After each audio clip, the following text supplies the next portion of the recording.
Hello Spring. So for the next element of the tutorial we're going to demonstrate how scenario editing can be done using SpringBoard, and for that we're going to download the game Gravitas, a simple game we once made for Ludendare, and we're going to also download SpringBoard for Gravitas. So this is something that you'll hopefully be able to do using Git. So clone these two repositories into your games folder, and that should make it work. So I also have my own Spring that I'm going to use for this. Again, this is probably a bit user unfriendly, but it's going to depend on each game anyway. So some might use editors, some might use some other distribution systems. So let's open Spring. This is the basic Spring string that you are probably familiar with. Here we have SpringBoard for Gravitas selected, and we're also going to use, it doesn't really matter I guess, let's use Obsidian 1.5 again, or now we can use Onyx I guess. These are all good maps.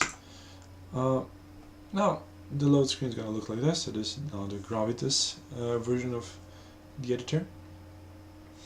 It's mostly the same, but you can also edit Gravitas elements. Right, so let's start here, for example. We can now open the units tab, and they're going to be actual units, since Gravitas has units. So let's add 3 projector units that Picasso made. So there you are. We cannot select them because they're in a different team. But if we click like this, we can select them. So let's say 4, not 3, but 4 projectors. Alright, so let's now do some actual programming.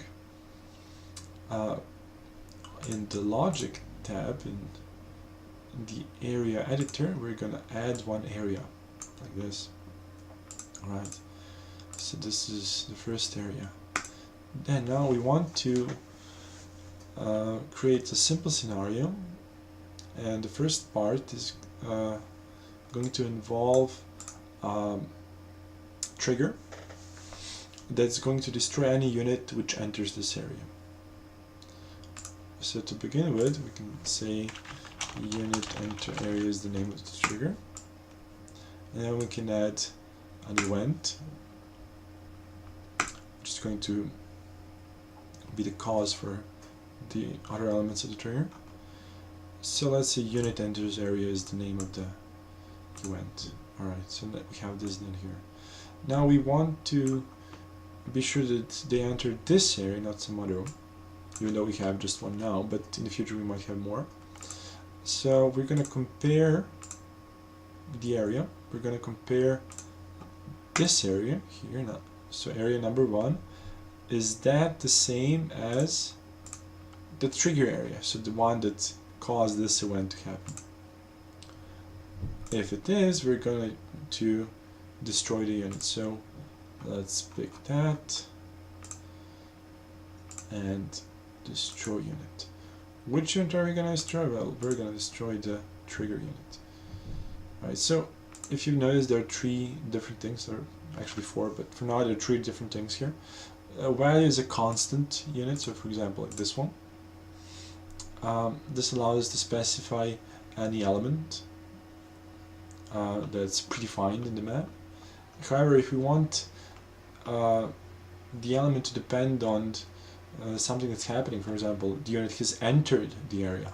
So if we want to destroy the unit that has entered the area, we can select this parameter here and select trigger unit. Okay. So this is the trigger. There it is. We can now test this finally by pressing start scenario. There the units are somewhat hard to see. They're no longer stunned, so they're back to the normal rendering. So let's select this way and move him here. He has entered, yeah, and he was destroyed as expected. We have this like neat debugging thing that's going to tell us what has happened if it's not super obvious already. And it's going to keep doing it for all the units that enter it. So we're happy with this. We can now press stop, and this is going to revert in, you know, the editor to the editing stage. So everything's going to be live that was destroyed during testing and so on, so we don't have to worry about that. Alright, that's great, right? But what if we had other units? Like we had this Bob unit, which is supposed to be a bit tougher, right? So we have 3 Bobs here. But let's say that we only want these small guys to be destroyed if they enter the area, but we do not want Bob to be destroyed. Bob is strong. He will not die that easily. So to do that, we can open again the trigger, and then we can add another condition. So this condition is going to compare the unit type, so no longer the specific unit, but the type of the unit, and we're going to compare. This is now a easier way to get a definition of this unit. So we're gonna see if the unit that has entered, well, in this case we actually wanted a small guy, so we're gonna confirm if the unit that has entered is the same as this depth projector. So how can we get type of the unit that has entered?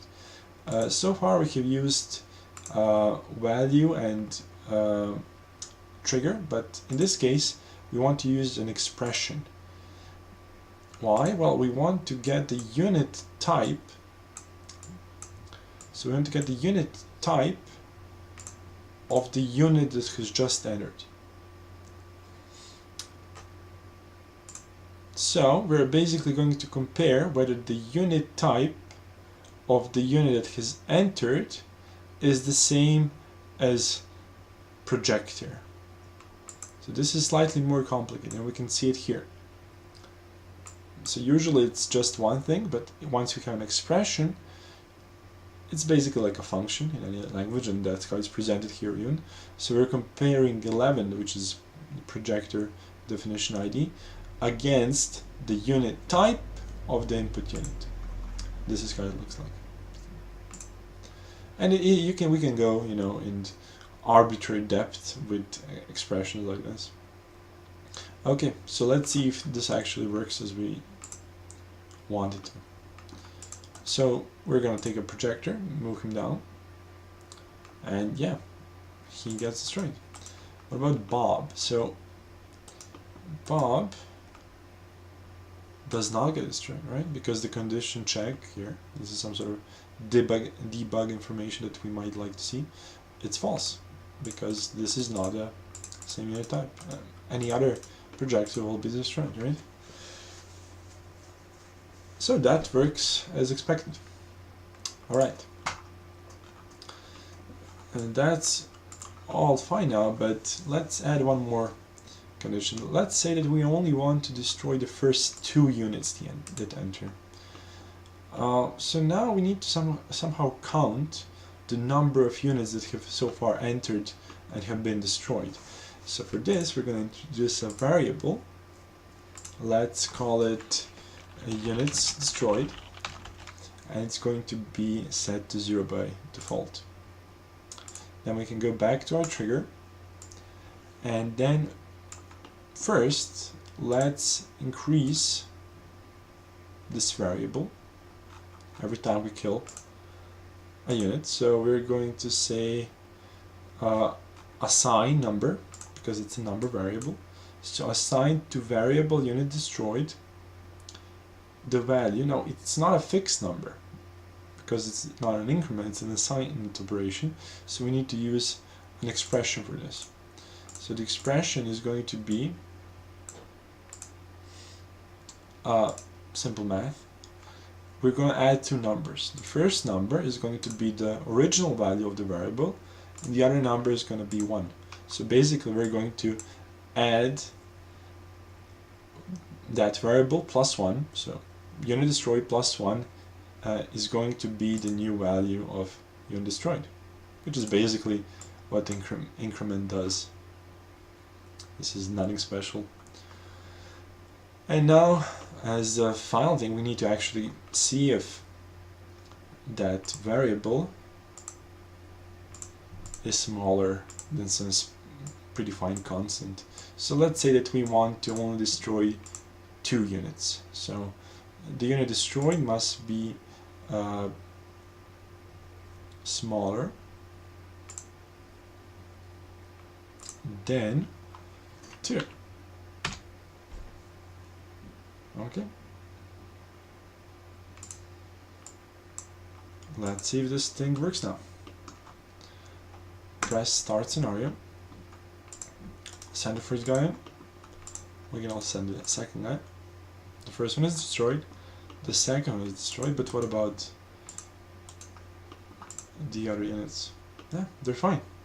Because the variable is now equal to 2 and the condition is no longer satisfied. Alright, so this shows the basic of writing programs using triggers. So this was done in just one trigger. You can then add more and more and more triggers to make it more complicated. And this is how you can write full scenarios using graphical user programming. In the next lesson, we're going to cover metaprogramming, which shows us how we can extend this programming system with some specifics from our game. So in this case, Gravitas has some specifics that are unique to it. So how can we extend this user interface and make it still easy to edit like this? Okay, thank you.